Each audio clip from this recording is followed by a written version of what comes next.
Olá pessoal, bem-vindos ao Excel é Mais. Como prometido, no vídeo passado nós falamos sobre PROC-V, PROC-H, algumas técnicas de prevenir os erros, então identificar quando aconteceu algum tipo de erro na fórmula. Então utilizamos algumas técnicas aqui, como utilizar a validação de dados combinada com o PROC-V, como utilizar os intervalos nomeados para auxiliar o PROC-V, para deixá-lo mais rápido de fazer e, e evitar erros. E também falamos sobre o PROC-V utilizando outras fórmulas. E neste vídeo ele será bem mais rápido do que o vídeo anterior, pois nós falaremos apenas de dois itens, sendo eles PROC-V com a correspondência aproximada e algumas outras dicas, alguns outros conceitos que eu acredito que serão bastante úteis para vocês aproveitarem mais esse conteúdo.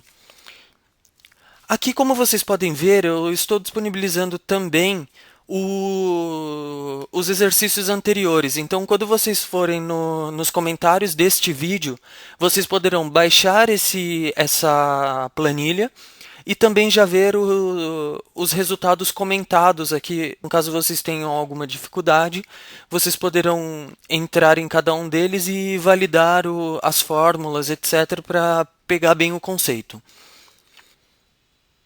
Então aqui falaremos sobre o PROC-V com uma correspondência aproximada. Primeiramente, eu vou mostrar para vocês como que o Excel, de uma maneira bem simples, ele valida essa informação e traz o dado quando estamos falando de correspondência aproximada. Então, para esse caso, queremos buscar a comissão paga para um valor de venda de R$ 8.000. Então, notem que aqui nessa tabela não existe o valor de R$ 8.000. Então o Excel ele irá procurar pela correspondência que mais se aproxima do valor, que neste caso será 7.000, porque o conceito, como o PROC-V dessa forma interpreta, é que as vendas que sejam a partir de R$ 7.000, que sejam maiores ou iguais a R$ 7.000 e que sejam menores do que R$ 10.000.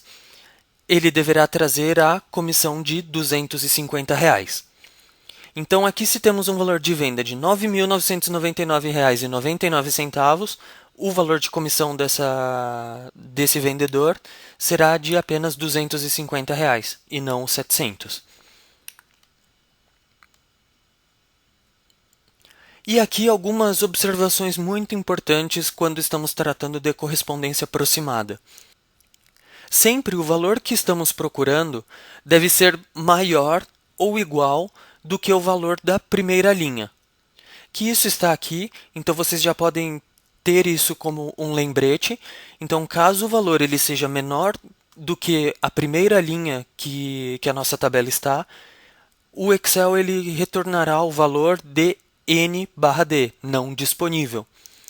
E a primeira coluna com as informações que estamos procurando, que nesse caso será o valor de venda, que é essa primeira coluna, ela sempre deve estar classificada do menor para o maior, que é a única forma que a correspondência aproximada irá funcionar, senão os dados de vocês ficarão bagunçados e vocês terão valores incorretos aqui. Então vamos agora finalmente à prática. Venho aqui na informação onde eu quero trazer a comissão paga para esse vendedor e vamos digitar PROC-V, dou um Tab. O valor procurado ele segue exatamente a mesma lógica que já apresentei para vocês. Então, o valor procurado será o valor de venda que está aqui do lado. Ponto e vírgula, selecionamos a matriz tabela, então onde estão as informações. Começamos aqui pelo valor de venda na célula B6 e vamos até a célula D10. Neste caso, o número índice ele será 3, então ponto e vírgula 3. E aqui, como vocês podem notar, o procurar intervalo ele está entre colchetes. Quando aparece essa opção, significa que este argumento é opcional, ou seja, nós podemos deixá-lo em branco, que a informação será trazida a o que está como padrão definido pelo Excel, que neste caso será a correspondência aproximada ou verdadeiro. Eu, particularmente, sou contra deixar isso dessa forma, sem colocar o argumento, porque se uma pessoa que não entendeu muito bem a sua fórmula, é nova no Excel, não entende muito bem dProcv, mas ela conhece o básico, ela vai achar que está faltando algo, ela vai vir aqui, muito provavelmente ela vai colocar o zero e dar um Enter. Aí vocês vão ver que a informação ficará como não disponível, porque isso não é uma correspondência exata, e sim nós queremos o valor aproximado. Então eu sempre aconselho vocês a ou digitarem um para ficar claro que esse argumento existe, ou colocar verdadeiro. Isso fica a critério de vocês. Eu prefiro deixar um que, enfim, no meu caso fica bastante lógico, eu entendo bem. E para as outras pessoas também ficará claro que existe um argumento aqui. Então eu não vejo problema com isso. Mas se vocês preferirem, usem o verdadeiro para ficar mais claro o que vocês estão fazendo. Aqui, aperto a tecla Tab ou aperto a tecla Enter e teremos o valor de comissão paga. Então notem que é R$ 250, ou seja, 8.000. Ele está entre 7.000 e 10.000. Isso é considerado uma categoria muito bom e o valor, a comissão paga, será de R$ 250. Notem que, se eu mudar aqui para 10.000, o valor de comissão passará para 700. Porém, se eu digitar aqui 9.999,99, o valor será de 250 centavos. Ou seja, esse vendedor por 1 centavo não atingiu a comissão máxima de R$ 70. E agora vamos validar o que havíamos falado do valor de venda ou qualquer outro valor que seja inferior ao que está na primeira linha. Então, por exemplo, suponhamos que aqui eu coloque menos 5. Ele irá aparecer ND. Se eu coloco aqui 100, ele irá aparecer 0, porque ele está como uma categoria de baixa performance, ou seja, não pagaremos comissão a ele. Porém, se eu mudar aqui para 101, notem que irá aparecer ND novamente. Ou seja, sempre é importante que vocês validem o que está aqui, para que quando incluirmos um valor, ele não traga nenhum tipo de erro. E aqui uma situação hipotética em que o vendedor ele fez uma venda de R$ 150 mil. Ou seja, algo extremo, muito grande. Qual será a comissão paga para ele? R$ 700. Porque não temos um outro argumento aqui informando que acima de um X valor nós pagaremos algo diferente disso. E aqui vamos começar com algumas dicas agora, conforme prometido, sobre formatação, avaliação de fórmulas, etc. A primeira coisa é uma tecla de atalho que eu utilizo bastante, que se vocês apertarem Ctrl Shift 1, ele irá mudar a formatação do número, como vocês podem ver aqui, para número. Se eu pressiono a tecla Ctrl Shift 4, ele irá mudar para moeda e ele irá aparecer R cifrão, que é o que está definido no idioma do meu computador. E agora algo que é bastante útil, então eu estou com algum outro tipo de formatação e eu não quero que essa formatação apareça, eu posso apertar a tecla Ctrl Til e ele irá voltar para a formatação geral, que é o que está como padrão dentro do Excel, que é geral sem formato específico. Então é bastante útil, são bastante úteis esses atalhos para que, caso vocês queiram mudar a formatação de forma rápida, dá para fazer isso. E vocês também podem brincar aqui, então apertar Ctrl Shift e ir pressionando os outros números que vocês vão descobrir outras formatações. Por exemplo, Ctrl Shift 2, ele exibe formatação de hora, que ele irá aparecer aqui como personalizado, só que isso aqui é o número de horas. Se vocês pressionam a tecla Ctrl Shift 3, ele irá trazer o formato de data. Ctrl Shift 5, percentual. Então temos diversos tipos de formatação aqui que serão bastante úteis caso vocês queiram, enfim, mudar esse tipo de formatação de forma bastante rápida. Vamos voltar aqui para o padrão de moeda, então Ctrl Shift 4. E assim teremos a formatação que se enquadra melhor para esse tipo de item, que seria o valor de comissão paga. Então, seria R$ 700. E agora uma outra observação que eu considero bastante importante e que eu não poderia deixar de falar enquanto estou falando de PROC-V, que é sobre referência relativa e referência absoluta. O que é isso?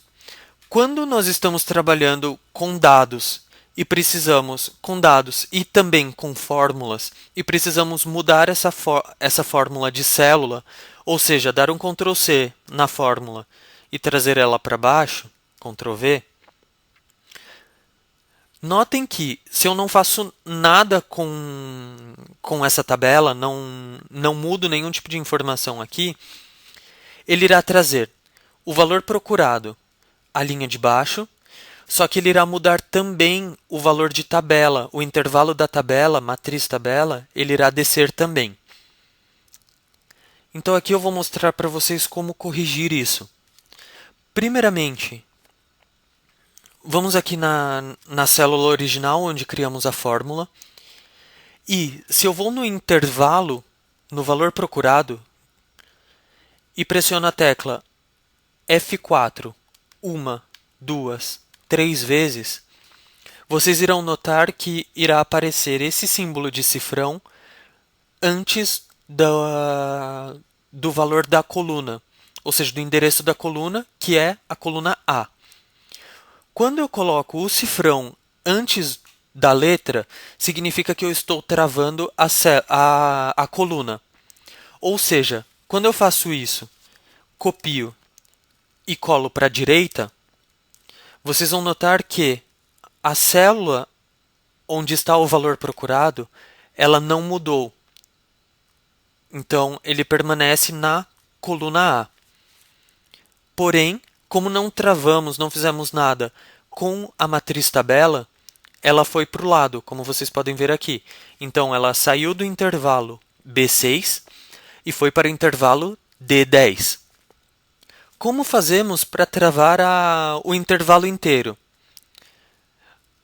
Como aqui estamos tratando de um intervalo, obviamente, nós podemos selecionar aqui os dois pontos e apertar a tecla F4 uma vez. Com isso, vocês notarão que tem o cifrão antes do endereço da coluna, ou seja, antes da letra, e também o cifrão antes do número, ou seja, o número da linha. Com isso, não importa para onde movemos essa fórmula, então se damos Ctrl C e movemos ela para qualquer célula, ele sempre fará referência a esta tabela. Porém aqui, como vocês podem ver, ele não tem o cifrão antes do número da linha. Ou seja, se eu arrastar essa fórmula para baixo, ele sairá da linha 16 e irá para a linha 17, como eu vou mostrar agora para vocês.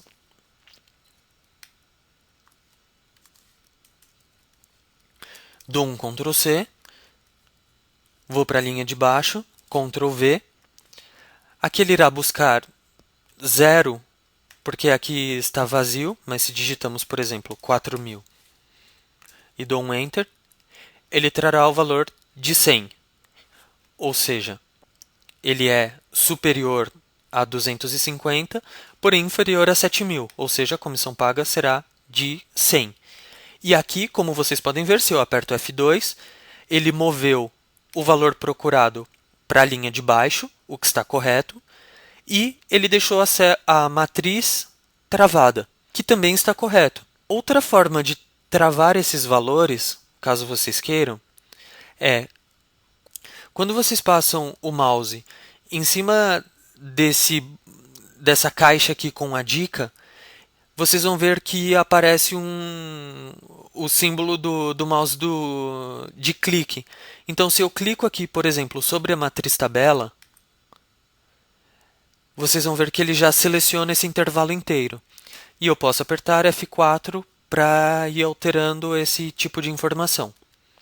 Então, eu vou deixar aqui F4 travado, tanto antes da informação da coluna, quanto antes da informação da linha, e dou um Enter. Outra dica que é muito legal, muito importante para vocês avaliarem as fórmulas, para verem se a lógica por trás das fórmulas estão corretas, é indo em Fórmulas, Avaliar Fórmulas. Com isso, nós podemos avaliar a fórmula para ver se a lógica dela faz sentido, ou seja, se está vindo tudo de acordo com o que queremos. Então aqui temos toda a nossa fórmula. Se clicamos em Avaliar, ele irá trazer o resultado do que está sublinhado. Então, neste caso, está sublinhado aqui a célula A17. Então, se eu clico em Avaliar, ele trará a informação que está na célula A17, que neste caso é o valor de 4.000. Depois ele já deixa tudo selecionado, então eu já não tenho mais aqui o que avaliar, porque eu sei que o texto procurado é de 4.000 e o intervalo aqui ele já está selecionado da forma correta. Na terceira coluna, para o dado verdadeiro, ou seja, a correspondência aproximada. Se eu clico em avaliar, teremos o valor, a avaliação dele, que é o valor que desejamos, neste caso 100. Isso é muito útil para quando vocês estão validando, fazendo auditoria de fórmulas um pouco mais complexas, um pouco maiores, que tenha utilização maior de parênteses, de multiplicações, somas, etc. Isso acaba sendo bastante útil. E terminamos mais um vídeo falando sobre PROC-V, desta vez sobre correspondências aproximadas. E por favor, não deixem de comentar, postar suas dúvidas e muito obrigado por assistir. Obrigado, até a próxima.